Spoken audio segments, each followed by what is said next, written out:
जुकाम खांसी जुकाम के नाम पे आपकी संपत्ति को जब्त किया जा सकता है, आपकी खेती बाड़ी को नष्ट किया जा सकता है, आपके पशुधन को, ध्यान दीजिए, आपके पशुधन को, गाय भैंस को किसी भी प्रकार का सुई लगा सकते हैं और आपके पशुधन को मारा जा सकता है। यहां लिखा हुआ है कि वो मार सकते हैं।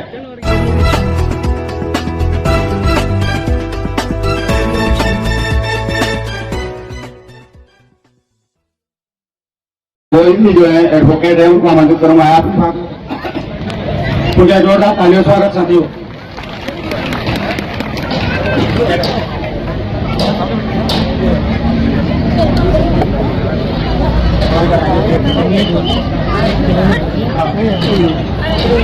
मंच पे विराजमान सभी हमारे आदरणीय किसान योद्धा गुरनाम चढ़ूनी जी,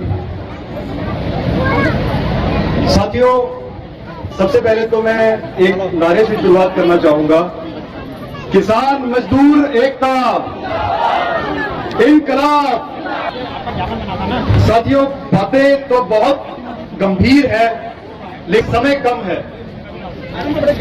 बहुत ही हम लोग ऐसी परिस्थितियों से इस समय पे गुजर रहे हैं और एक ऐसा समय हमारे सामने खड़ा है जो बहुत ही गंभीर है। इसको कम शब्दों में समेट पाना बहुत ही मुश्किल है, लेकिन मैं पूरी कोशिश करूंगा कि आप लोगों को जो वास्तविकता में इस समय पे षड्यंत्र चल रहे हैं उनके बारे में आप लोगों को अवगत करा सकूं। तो साथियों, जैसा कि आप जानते हैं कि हमारा किसान आंदोलन, जिसके योद्धा और महारथी हमारे साथ यहाँ पे मंच पे विराजमान है, वो किसान आंदोलन जिसने हमें उस गुलामी की बेड़ियों से आजादी दिलाई। अगर वो किसान आंदोलन ना होता तो शायद आज जिन षड्यंत्रों की बात मैं आपसे करने वाला हूं, वो षड्यंत्र शायद 1 साल पहले ही हम सब के ऊपर लागू कर दिए जाते और वो गुलामी की जंजीरें हमारे ऊपर बांध दी जाती। तो उस किसान आंदोलन ने ये शो किया कि कोई बीमारी नहीं है, एक बीमारी ट्रेंडिंग चल रही है। आप सब जानते हो ये षड्यंत्र इतने गहरे हैं कि मैं नाम लूंगा तो हो सकता है कि यह वीडियो डिलीट कर दी जाए।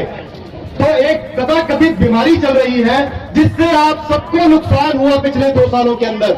आप सब समझ रहे हैं मैं किसकी बात कर रहा हूं।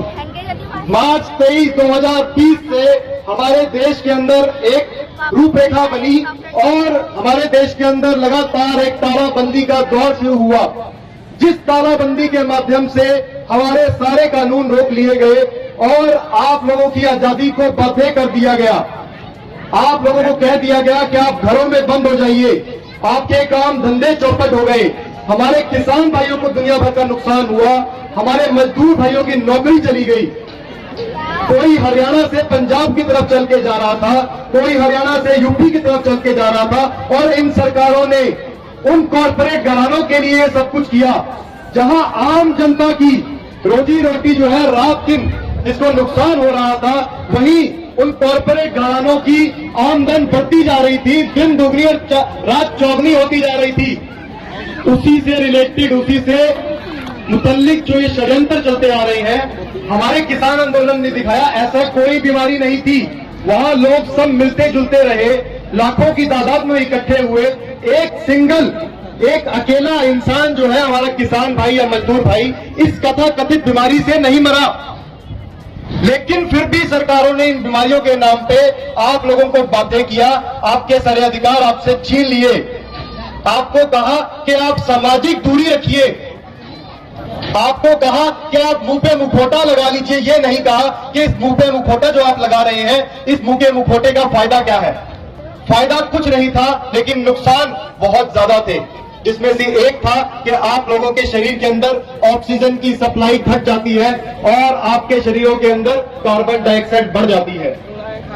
अब सरकार ने इस बीमारी के लिए क्या किया, सरकार ने आपको कहा कि भाई, आपने कहा कि ये बीमारी कैसे होती है, सरकार कहती है आपको नहीं पता लगेगा। तो हमने कहा भाई कैसे पता लगेगा, सरकार कहती आप ये टेस्ट करवा लो। हमने कहा जी टेस्ट करवा लेते हैं, ठीक है, तो पता लग जाएगा। कि हाँ जी पता तो लग जाएगा। हमने कहा टेस्ट क्या पक्का है?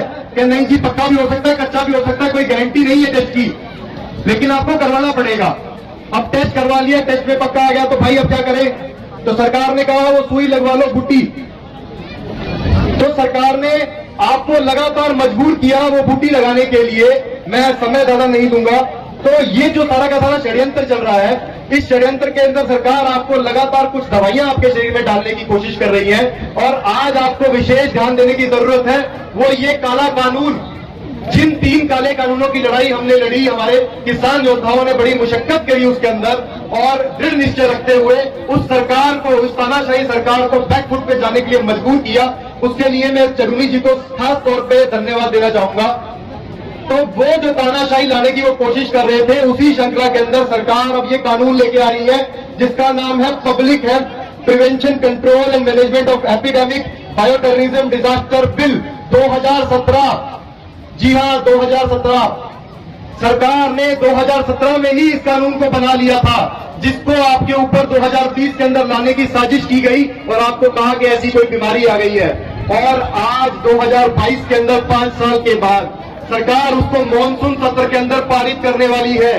अगर ये कानून पारित हो गया, ध्यान कीजिए, अगर ये कानून पारित हो गया तो इस कानून में ऐसे प्रावधान है, सरकार का आदमी शक के बिना के ऊपर आपकी जो भी संपत्ति है वहां पे घुस सकता है बिना किसी इजाजत के।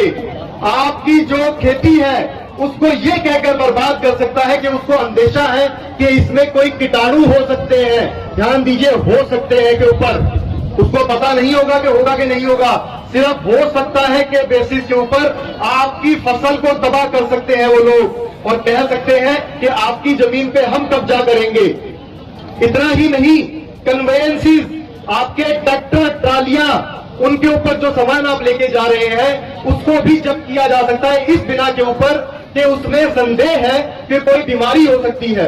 और बीमारी कौन सी? इसमें तो आम खांसी जुकाम भी लिख रखा है।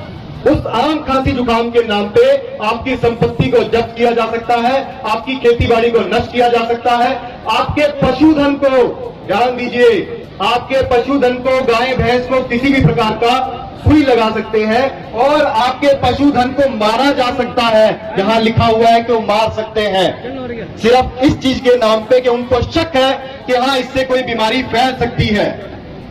आज आप देख रहे हैं सरकारें जो है हरियाणा के अंदर, राजस्थान में और गुजरात में इस प्रकार के कानून लेके आई है कि शहरों के अंदर आप अपनी गाय भैंसों को नहीं रख सकते एक से ज्यादा अगर आप रखोगे तो आपको अनुमति नहीं है, और एक रखोगे तो उसके लिए आपको लाइसेंस लेना पड़ेगा। तो ये लाइसेंस का राज लाने वाले हैं उन्हीं कॉर्पोरेट घरानों का, और आपको मजबूर करेंगे कि उनको आपको पैसा देना पड़ेगा।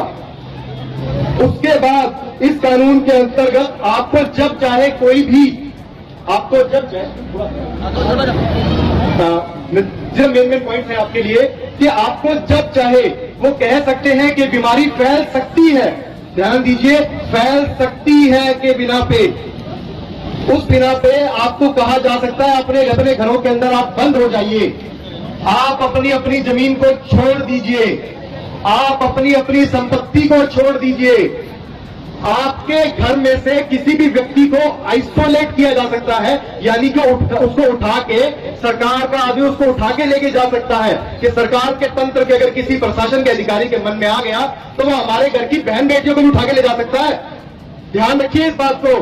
इन शब्दों के व्याख्यान सरकार ने 2017 में कर दिए थे, और वो जो टेस्ट की मैं बात कर रहा हूं वो टेस्ट भी सरकार ने 2017 में मंगा लिया था। और ये कहते हैं कि किसी बीमारी के नाम पे होता है ये, तो ये कोई बीमारी के नाम पे नहीं हो रहा। ये सारा का सारा षड्यंत्र जो चल रहा है ये 4th इंडस्ट्रियल रेवोल्यूशन के लिए किया जा रहा है। इसके तहत रोबोट उतारने इन्होंने, और आर्टिफिशियल इंटेलिजेंस के माध्यम से जो काम आप लोग करते हैं वो काम सारा कंप्यूटर के माध्यम से किया जाएगा और रोबोट के माध्यम से किया जाएगा। तो ये बहुत गहरे षड्यंत्र है, लेकिन इसके लिए आप सबको मिलकर आवाज उठानी होगी। और मैं मंच पे जो हमारे विराजमान है, जो हमारे किसान योद्धा, उनसे मैं चाहूंगा कि हमारा समर्थन करें इसके अंदर, क्योंकि ये बहुत बड़ी लड़ाई है। और जैसे कि हम सबने मिलके किसान आंदोलन के लिए लड़ाई लड़ी और इस सरकार को बैकफुट पे जाने के लिए मजबूर किया, उसी तरह से इस कानून को रोकने की इस समय पे बहुत ज्यादा आवश्यकता है। और ज्यादा मैं नहीं कहूंगा, इसमें सरकार ने ऐसे भी प्रावधान किए हैं कि आपकी चिट्ठी पत्री तक को रोक सकते हैं। ध्यान दीजिए, आपकी चिट्ठी पत्री को भी रोक सकते हैं। आप सरकार को कोई चिट्ठी लिखेंगे तो वो रोक दी जाएगी। तो ऐसे ऐसे प्रावधान है इस कानून के अंदर, आप पढ़िए इनको। और मेरे यहाँ पे जो भी मौजूद है इन सबको मैं ये जो कानून की कॉपी है मैं देके जाऊंगा, और मैं चाहूंगा कि आप सब लोग जो है इसके अंदर हमारा सपोर्ट करें, क्योंकि ये बहुत ही गहरे षड्यंत्र हैं और ये सब लोग जो है हमें पूरा कंट्रोल करना चाहते हैं। हमारे खेती पे, हमारे अनाज पे जो घर में पड़ा हुआ हर एक चीज पे कंट्रोल करना चाहते हैं। और सरकार चाहती है कि आपका अनाज भी सरकार के नियंत्रण में हो, क्योंकि जब आपका अनाज सरकार के नियंत्रण में होगा तभी आप लोग जो है पूरे गुलाम बन पाएंगे। इतना ही मैं कहना चाहूंगा। आप सबसे उम्मीद है कि आप सब इन बातों को समझेंगे और हमारा इस लड़ाई के अंदर साथ देंगे। इसी के साथ किसान मजदूर एकता, इनकलाब।